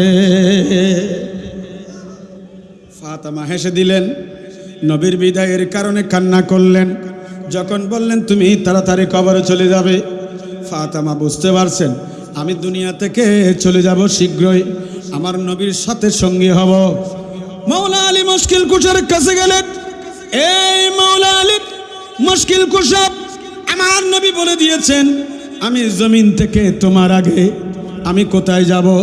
কবরে যাব। আমি তোমাকে ছেড়ে আগে চলে যাব। ওগো আলী, তোমার কাছে আমার কিছু আবদার আছে, আবেদন আছে। আমি ফাতেমা যদি তোমার আগে ইন্তেকাল করি, আমি ফাতেমা যদি তোমার আগে বিদায় নিই, এক নম্বর হলে তুমি তাড়াহুড়া করে আমি ফাতেমার জানাজার ব্যবস্থা করবে। ফাতেমার জানাজার কি করবে? এখন আমাদের দেশে ফ্রিজের গাড়ির মধ্যে রেখে দে, ছেলে বিদেশ আছে, বিদেশ থেকে আসতে হবে। শরীয়ত তো এটা বলে নাই। শরীয়ত বলছে কোনো মানুষ যদি মারা যায় তাকে তাড়াতাড়ি দাফন করো। ময়্যতকে যখন ফ্রিজের গাড়ির মধ্যে রাখবেন, ময়্যত কষ্ট পায়। ময়্যত কি পায়? কষ্ট পায়। সেই জন্য ময়্যতকে কষ্ট দেওয়া যাবে না। ছেলে বিদেশ আছে, সেখান থেকে দোয়া করবে। জানাজার নামাজে হাজির হতে হবে এরকম কোনো শর্ত নাই। আমাদের দেশে জানাজার নামাজের শিডিউল দিতে দিতে জানাজার নামাজটা আর কি থাকে না, ফরজে কেফায়া থাকে না। এমনভাবে জানাজার শিডিউল দে, প্রথম জানাজা, দ্বিতীয় জানাজা, তৃতীয় জানাজা, চতুর্থ জানাজা, পঞ্চম জানাজা। আর গোটা চট্টগ্রামের মধ্যে কোনো মানুষ জানাজার নামাজ না পড়ে নাই। তাহলে বোঝা গেল সেই জানাজার ফরজে কেফায়া নাই। সমস্ত মানুষ যখন নামাজ পড়ে ফেলছে, এরকম রাবার সমাজে চালু হয়েছে কিনা বলেন না? চালু হয়েছে কিনা? জানাজার নামাজে মানুষ বেশি হতে হবে না। না, জানাজা আমার নবী বলেন, উম্মত ওই ময়্যতের দুস্ত্রুটি বের হওয়ার আগে, আয়াত জয়ী হওয়ার আগে, তাকে শরীর ফেটে যাওয়ার আগে, তার পেট ফেটে যাওয়ার আগে, তার চেহারা বিকৃত হওয়ার আগে তাকে কবরস্থ করে দাও। তাকে কি করে দাও? তাহলে আমাদের দেশের সমাজ ব্যবস্থাপনা নবীর তরিকা মোতাবেক নাই। আছে নাই? হাতুর জান্নাত মাওলা আলী মুশকিল কুশার কাছে গেলেন, ওগো আলী, এক নম্বর হলো আমার জানাজাটা সংক্ষিপ্ত সময় দিবে, দুই নম্বর হলো আমার জানাজাটা রাত্রিবেলায় দিবে, তিন নম্বর হলো আমার কবরটা গোলাকার করে দিবে। সুবহানাল্লাহ বলবেন না? কবরটা কি দিবেন? আমাদের কবর কিরকম থাকে? উত্তর দক্ষিণ থাকে না? উত্তর দক্ষিণ লম্বা লম্বি ভাবে থাকে। খাতুনে জান্নাত ফাতেমা বললেন, আমার মৃত্যুর পর কবরটা গোলাকার করে দিবেন। কেন ফাতেমা, তোমার কবরটা কেন গোলাকার করে দেব? সকালবেলা ফাতেমার ইন্তেকালের কথা শুনে বহু লোক আসবে আমাকে দেখার জন্য, কবরটা জিয়ারতের জন্য, কবর দেখার জন্য আসবে। আমি যদি লম্বালম্বিভাবে দাও আমাকে কবরস্থ করো, তাহলে দুনিয়ার মানুষ বলবে ফাতেমা লম্বা ছিল, ফাতেমা কাটো ছিল, আমাকে নিয়ে ক্রিটিসাইজ করবে। কোথায় পর্দা করেছেন দেখেন, নিজেকে কোথায় সংবরণ করলেন। হাতুনে জান্নাত ফাতেমা বললেন, ও মাওলা আলী, আমার কবরটা গোলাকার করে দিবে। আমাদের দেশের মধ্যে এখন ঘরের বউয়ের পর্দা আসেনি। এখন ছবি তুলি ফেসবুক দিতে, এচ্ছে বউই বেয়া। আল্লাহুম্মা সাল্লি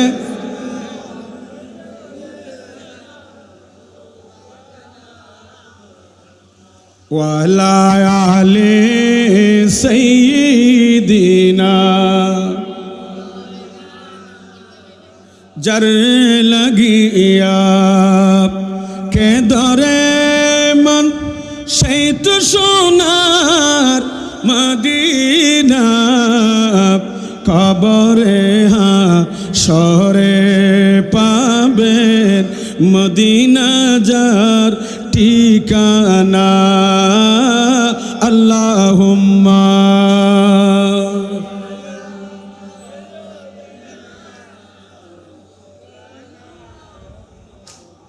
ওয়ালা আলি সাইয়্যিদিনা।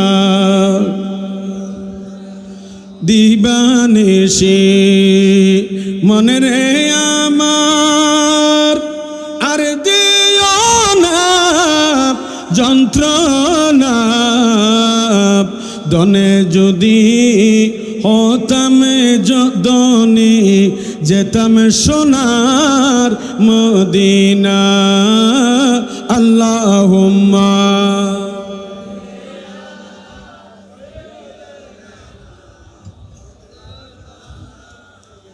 ওয়ালা আলি সাইয়্যিদিনা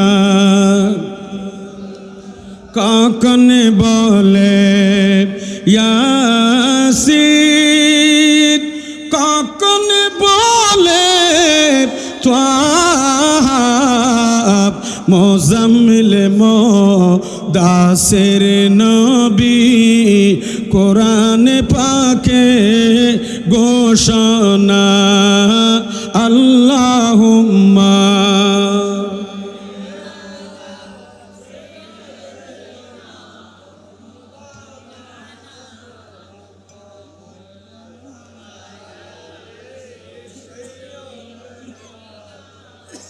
এখন আমাদের সমাজের ঘরের বউগুলা আপনাদেরকে একটা প্রশ্ন করব, এগুলা কি রাষ্ট্রীয় সম্পদ না আপনার ঘরের সম্পদ? একজনে বুঝতে পারছে ঘরের বউটা কিসের সম্পদ?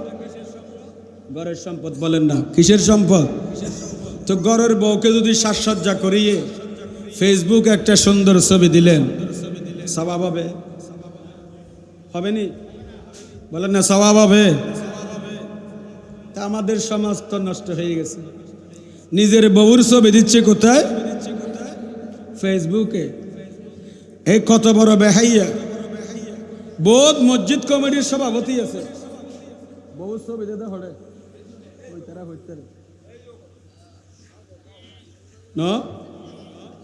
বোধ মসজিদ কমিটির সভাপতি আছে বসুন্ধর হদিতে লার বউয়া মেনছি চোখ না। খাতুন জান্নাত ফাতেমা আমার কবরটা কি করে দিবে? গোল করে দিবেন, জোরে বলুন না সুবহানাল্লাহ। এরাও নারী ছিল, আমাদের ঘরেও নারী আছে, আছে না নাই? ওদেরও মত হয়েছে, ওরা মতকে ভয় পায় নাই। ফাতেমার ঘটনা থেকে দুইটা কথা বেরিয়ে আসছে। আমার নবীর বিদায়ের কথা শুনে ফাতেমা কান্না করেছেন, মতকে ভয় পায় না। নবীর সাথে জুদাই হয়ে যাবে, কি হয়ে যাবে? জুদাই। এই জন্য নবীর সোহবত থেকে দূরে থাকবেন, সেই জন্য কান্না করছেন। আমার নবী যখন অভয় দিলেন, ফাতেমা তুমি শীঘ্রই তুমি আমার সাথে চলে আসবে কবরে, ফাতেমার চোখের পানি বন্ধ হয়ে গেছে। ফাতেমা এখন হাসা শুরু করছে, জোরে বলুন না সুবহানাল্লাহ। আম্মা জান আয়েশা সিদ্দিকা হাতুর জান্নাত ফাতেমাকে জিজ্ঞেস করলেন, ও ফাতেমা তোমাকে নবী কি যেন বলছিলেন, তুমি কান্না করেছো, আবার কি যেন বলেছেন, তুমি হাসলে কেন, কারণ কি? ফাতেমা বললেন, এখন বলবো না, আমার নবী জমিনের মধ্যে আছে, নবী জমিন থেকে যখন বিদায় নিবেন তখন আমি এটা প্রকাশ করে দেব। নবী বিদায় নেওয়ার পরে ফাতেমাকে জিজ্ঞাসা করলেন, ওগো ফাতেমা একটু বলো না তুমি কেন ওই দিন হাসছিলে নবীর কথা শুনে, আবার কেন তুমি কান্না করেছিলে? ফাতেমা বলেন, নবীর জুদাই আমি ফাতেমা সহ্য করতে পারবো না, আর এই জন্য আমি কান্না করেছিলাম। আমার নবী যখন মৃত্যুর সুসংবাদ দিলেন, কবরের সুসংবাদ দিলেন, মুমিন কোনোদিন কবরকে ভয় পায় না, মুমিন কোনোদিন মওতকে ভয় পায় না, মুমিন কোনোদিন মালাকুল মওতকে ভয় পায় না। মুমিনের মৃত্যু কেমন হয় জানেন? মুমিনের মৃত্যু হলো, এটা হোটেল নাই, সাত দোয়ার নাই, ফজর রুটি বানায় না, হন না নহন রুটি কিনি নহন না, দরকার হলে জবিন বেশি বেলি বান্ধে ফজর রুটি কিনি হা করি। সিটাঙ্গর মানুষের জবিন বিয়া কিন সিটাঙ্গর বাহারের মানুষ কিনি ফেলি চট্টগ্রাম শহরত, ঠিক ন? কিয়া রুটি কিনি হাইতে হাইতে ঠিক বেগুন গিয়ে ওই খামিরের ভিতরে ময়দা বা আটার খামিরে আছে না, খামিরের ভিতরে যখন একটা চুল পরে অথবা একটা সুতা পরে, ওই সুতাটা খামিরা থেকে টান দিলে যেভাবে অনায়াসে কি হয়ে যায়, ওখান থেকে বেরিয়ে আসে। একজন মুমিনের মৃত্যু হবে ওই রকম একেবারে সহজ। জোরে বলুন না সুবহানাল্লাহ। মৃত্যুটা হবে এরকম কি? আরো একটা সহজ উদাহরণ দিই, বেয়াদবি মাফ করবেন। ঘরের মধ্যে ছোট বাচ্চা আছে না, দুধ খায়, যে মায়ের স্তন দুধ খায় না বাচ্চারা, দুধ খাওয়াবেন। আধুনিক যুগের নারীরা বাচ্চাকে বগুর দুধ খাওয়ায় না। এটার ভিতরে এত বেশি আল্লাহ পাক মেডিসিন দিয়েছে, এত বিজ্ঞানসম্মত। ওই ছেলেটার মস্তিষ্ক পরিপূর্ণ হবে মায়ের শাল দুধ খাওয়াইলে। সুবহানাল্লাহ বলেন। এখন খাওয়ায় কৃত্রিম দুধ, যত কারণে ছেলেগুলা রোগাগ্রস্ত হয়, যত কারণে ছেলে মেয়েগুলা ক্ষীণ হয়, দুর্বল হয়। মায়ের দুধ খাওয়াবেন, ওই নবজাতক মায়ের স্তন সুস্থে সুস্থে পান করতে করতে এক সময়ে দেখা যায় বাচ্চাটা ঘুমিয়ে পড়ছে। কি পড়ছে? ঘুমিয়ে পড়ার কারণে তার মুখ থেকে দুধের বারটা কি হয়ে গেছে? বের হয়ে গেছে অনায়াসে। আমার নবী বলেন, উম্মত, একজন মুমিনের মৃত্যুটা হবে ওই নবজাতক দুধ পান করতে করতে করতে যখন তার মুখ থেকে মায়ের স্তনটা কি হয়ে যায়? অনায়াসে বের হয়ে যায়। আপনার রুটও এভাবে বের হবে, দেখবেন তো একটা নড়াচড়াও করবে না, এরকম করবে না, হাত পা নাড়াবে না, চোখ বিকৃত হবে না, মুখ বিকৃত হবে না। ওই বান্দাটা এমন ভাবে রু যাবে, আপনি বলতেও পারবেন না আপনার বাবা, আপনার মা, আপনার স্ত্রী, আপনার ভাই, আপনার আত্মীয়র মৃত্যু হয়েছে, আপনি কোনোদিন অনুভব করতে পারবেন না। জোরে বলুন না সুবহানাল্লাহ। গত বছর মহরমের দিন আমার আব্বা ইন্তেকাল করছে। আমি আনোয়ারাতে দুইটা মাহফিল ছিল, 9 তারিখ 10 তারিখ। আমি তাদেরকে বললাম, ভাই আমি একই রাস্তায় যাব, হয়তো তারা শুনবে, আগামীকাল ওই জায়গায় মাহফিল আমার আগের দিন করে ফেলছি। আমি বললাম যে ভাই আমি মাহফিলটা যাওয়ার পথে করি জায়গা, 10 তারিখ আর আসবো না। আমার আব্বা খুব অসুস্থ, ঘরে আমার বাসায় ছিল। আমি ওই দিন আর কি রাখিনি, মাহফিল তো আগের দিন করে ফেলছি। 10টা সাড়ে 10টা বাজছে, খাওয়াই টাওয়াই দিই, এই তরল জাতীয় জিনিস এগুলো খাওয়াই, ওষুধ টষুধ খাওয়াই দিলাম। আমরা ভাত খাওয়ার প্রস্তুতি নিচ্ছি। আমি প্রস্তুতি নিচ্ছি টেবিলে, কিন্তু আমার নজর হলো আমার বাবার দিকে। বৃষ্টি পড়তেছে, প্রচুর বৃষ্টি, সারাদিন বৃষ্টি হয়েছে, ওই রাত্রেও বৃষ্টি হয়েছে। আমি 11:30টার দিকে দৌড় দিই। এটা যখন নড়াচড়া করতেছে না, আমার ওয়াইফকে ডাক দিয়ে বললাম তাড়াতাড়ি পানি আনো। আমি পানি দিলাম, চামচ দিয়ে 2-3 ডুক পানি গিললেন, কলমা পড়লাম। কোনো ধরনের নড়াচড়া নাই, কোনো ধরনের কোনো প্রতিক্রিয়া। পার্শ্ববর্তী দোকান থেকে ডাক্তার আনি একটু চেক আপ করাইলাম, বলে যে হুজুর চলে গেছে। আল্লাহর মুমিন বান্দার মোটটা হবে। আমি সবসময় টেনশনে ছিলাম, আমার বাবা আমার ঘরে, আমি সবসময় টেনশনে থাকতাম। আল্লাহর কাছে বলছি যে আমি যদি দূরে প্রোগ্রামে থাকি, আমার বাবার যদি ইন্তেকাল হয়ে যায়, তখন কি অবস্থা হবে? আল্লাহ, রাতে ঘুমের ভিতরে যদি ইন্তেকাল হয়ে যায়, মানুষটা তো অসুস্থ, পাটা ভাঙ্গা, এটা তো বাঁকা হয়ে যাবে। সকালবেলা মানুষ বলবে, দুনিয়ার মানুষ, সে আলেম হয়েও বাবাকে দেখে নাই, বাবা মরি বাঁকা হয়ে গেছে। আল্লাহর কাছে সবসময় বলতাম, আল্লাহ আমার বাবার মোটটা যেন আমার হাতে দিও। তো সেই 10ই মুহররম দাফন করেছি, 1 বছর হবে। এই 10ই মুহররম সকলে দোয়া করবেন, আল্লাহ যাতে তাকে জান্নাতের উচ্চ মাকাম নসিব করে। সালাতুন ইয়া রাসূলুল্লাহ আলাইকুম সালামুন ইয়া বকারে হে শেখেরা নম আগসিনি ইয়া রাসূলুল্লাহ পরিশা নম পরিশা नमो आगे से ने या रसूल अल्लाह सलातुन या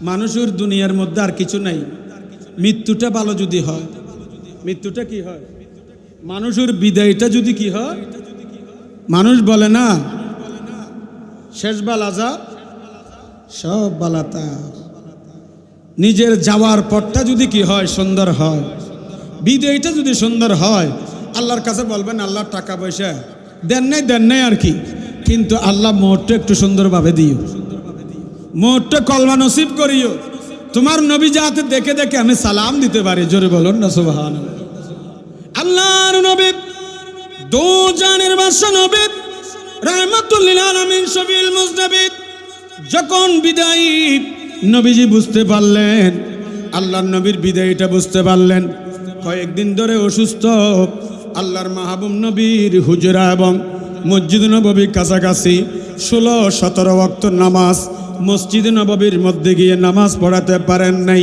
আয়েশা সিদ্দিকাকে ডাক দিয়ে বললেন ওগো আয়েশা আমি তো মসজিদ নববীর মধ্যে যেতে পারছি না আমার আবু বকরকে বলো নামাজের ইমামতি করার জন্যে আয়েশা সিদ্দিকা বললেন হুজুর আমার বাবা আবু বকর সিদ্দিক নরম তবিয়তের মানুষ ওনার পেছনে সাহাবায়ে কেরাম নামাজ পড়বে না আপনি ওমর আল ফারুককে বলেন নামাজ পড়ার জন্য আল্লাহর নবী বললেন ওগো আয়েশা আমি যেটা বলছি সেটা করো হযরতে আবু বকর সিদ্দিক রাদিয়াল্লাহু তাআলা আনকে নামাজের ইমামতি করো আমি নবী মন চাচ্ছে ওগো আয়েশা আমাকে একটু কষ্ট করে হলে একটু বসাই দাও জানালার পর্দাটা একটু সরাই দাও মসজিদ নববীর মধ্যে আমি নবীকে দেখে দেখে সাহাবায়ে কেরাম নামাজ পড়তেন আমি নবীর পেছনে ইক্তেদা করতেন আমি নবীকে দেখে দেখে রুকু সিজদা করতেন ওগো আয়েশা আমার তো মন কাচ্ছে আজকে আমি মসজিদ নববীর মধ্যে নাই আবু বকর সিদ্দিক মসজিদের মধ্যে ইমামতি করছেন সাহাবায়ে কেরাম তার পেছনে ইক্তেদা করছেন আমি একটু দেখতে চাই মসজিদের পরিবেশটা কেমন আল্লাহর মাহবুব নবী সোজা হয়ে বসতে পারছেন না দাঁড়াতে পারছেন না আম্মা জান আয়েশা সিদ্দিকা কষ্ট করে মাহবুব নবীকে মসজিদ নববীর দৃশ্যটা দেখাইলেন নবী মুস্তাফা চোখের পানি ছেড়ে দিয়ে কান্না শুরু করলেন ওগো আয়েশা আমি জমিন থেকে বিদায় নেব কিন্তু আমি আজকে খুশি হয়ে গেলাম মসজিদ নববীর দৃশ্য দেখে আবু বকর সিদ্দিকের পেছনে কোনো ইখতিলাফ নাই কোনো দ্বন্দ্ব নাই কোনো ধরনের আপত্তি নাই সবাই কাঁধে কাঁধ মিলিয়ে আবু বকরের পেছনে নামাজ আদায় করছে আল্লাহু আকবার বলেন আর জোরে বলেন আল্লাহু আকবার তাহলে বোঝা যায় নবী যাওয়ার প্রাক্কালও কেমন করলেন নামাজের জন্য কেমন করলেন আমরা হলে তো নামাজ ছেড়ে দিই একটু অসুখ হলে একটু পায়ে ব্যথা হলে একটু কোমরে ব্যথা হলে একটু হাঁটুতে ব্যথা হলে আমরা তো আর মসজিদের ধারে কাছেও নাই আসি নাই নবী কিন্তু বসতে পারছেন না দাঁড়াতে পারছেন না মসজিদ নববীর পরিবেশটা দেখলেন মসজিদ নববীর পরবর্তী পরিবেশটা কেমন হবে এই জন্য মাহবুব নবী আমাদেরকে এটাই তালিম দিলেন ও জগৎবাসী দক্ষিণ এশিয়ার মানুষেরা দুনিয়ার মায়া ত্যাগ করে এই দুনিয়ার নিয়ামত ত্যাগ করে এই দুনিয়ার ক্ষমতা ত্যাগ করে এই দুনিয়ার পয়সা এই দুনিয়ার লোভ লালসা ত্যাগ করে খালি হাতে একদিন কবরে চলে যেতে হবে হবে কি না নবীকে কবরস্থ করলেন রোজা পাকে নবী আসে না নাই নাই আসেনি মরানা জিন্দা সালাম দিলে বলেন না সালাম দিলে হাদিসে পাকের মধ্যে এসেছে আল্লাহর মাহবুব নবীকে রুটে নেওয়ার পরে ফেরেশতা আল্লাহর কাছে জিজ্ঞেস করলেন ওগো আল্লাহ নবীর রূহ মুবারকটা কোথায় রাখবো নবীর রূহ মুবারক আপনার মতো না আমার মতো এটা কারো সাথে তুলনা চলে ফেরেশতাকে আল্লাহ বলে দিলেন আমার নবীর রূহ মুবারক আপন জায়গায় আপন বডির মধ্যে সেট করে দাও আর জোরে বলেন সুবহানাল্লাহ আমার নবীর রূহ মুবারককে বডির মধ্যে সেট করে দাও ইয়া রাসূলুল্লাহ কতদিনের জন্য সেট করব? আমার নবী বললেন কিয়ামত পর্যন্ত নবী পাকের রূহ আমার নবীর বডি মোবারকের মধ্যে থাকবে। কারণটা হলো আশিয়ার জমিন থেকে নবীকে সালাম দিবে, আমার নবী রওজা পাক থেকে সালামের জবাব দিবে, পৃথিবীর চতুর্থ প্রান্ত থেকে নবীকে সালাম দিবে। সেই সালামের জবাব দেওয়ার জন্য নবীর রূহ মোবারক, নবীর বডি মোবারকের মধ্যে রূহকে সেট করে দিয়েছে। জোরে বলুন না সুবহানাল্লাহ। নবী মরা না, আমাদের নবী জিন্দা। আমাদের নবী কি জিন্দা? মরা হয় দিলে হদু আছে না নেই? হয়তো নবী মরে গিয়ে ফসে গিয়ে গলে গিয়ে এটা সালাম দেওয়ানোর দরকার না। নবী হদে কল্যাণ গরিবের কি নেই? নবী হাদিস শরীফ হদে হদে সাধারণ কবরস্থান নেই। ইয়া নদী আঁড়ি আঁড়ি তুই যদি যাও কবরস্থানের ফাঁসো দি হদে তোমার জোতার আওয়াজ ন সপ্পর সপ্পর সপ্পর আওয়াজ না ন হদে সপ্পর সপ্পর আওয়াজই পর্যন্ত কবর বাসিয়ে কি উনে। শুধু তাই নয়, দুনিয়া জানল তোমার পরিচয় আসিল, কবরবাসী তোমার চিনে। তাহলে নবীর বিয়াবাড়ি আনতো আরো আলা বালা। কতাকাল্লুফ হে হাম সে আগর হাম ভি বেবস नहीं बेसहारा नहीं या रसूलल्लाह হে সালামুন আলাইহি। সবাই বলুন ইয়া রাসূলুল্লাহ হে সালাম, ইয়া হাবিবাল্লাহ হে সালামুন আলাইহি। ফাসলো को तकल्लुफ है हम से अगर हम भी बेबस नहीं बेसहारा नहीं खुद इन्हीं को पुकारेंगे हम दूरों से रास्ते में अगर पाँव तक जाएंगे या रसूलल्लाह है सलामुन अलैहि या हबीबल्लाह। हम मदीने में तन्हा निकल जाएंगे और गलियों में खसे दन भटक जाएंगे। हम वहाँ जाके वापस नहीं आएंगे, हम वहाँ जाके वापस नहीं आएंगे।